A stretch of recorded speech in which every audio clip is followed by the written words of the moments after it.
So for these last few examples, we're going to remind ourselves of a couple of different of our exception lines, or the lines that don't quite fit our original form of y equals m times x plus b. The first one is what this is, which is a vertical line.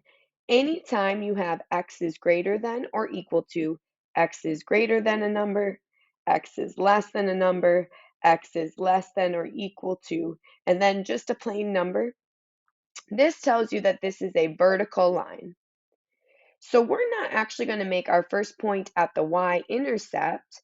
We are going to make our first point at x equals 2, and I'll change that, but an x equals 2.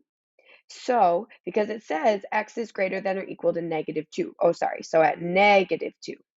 So negative 2 right here on the x-axis is where we make our first point. Now we need to use the slope to find the next 2 points.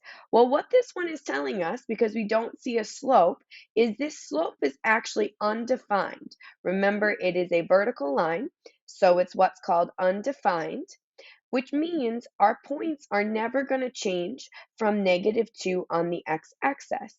So you can just make 2 other points at negative 2 on the x-axis. We see that this is a straight up and down line, and because the sign is greater than or equal to, we are going to have another solid line.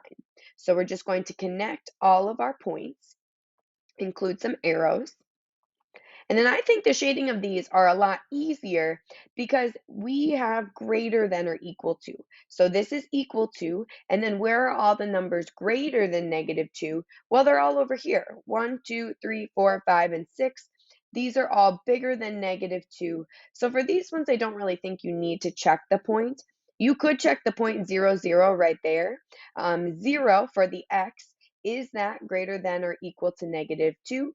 And that is true. So this point should be part of the shaded, and all of these points make it false. So there is our one of our exception lines.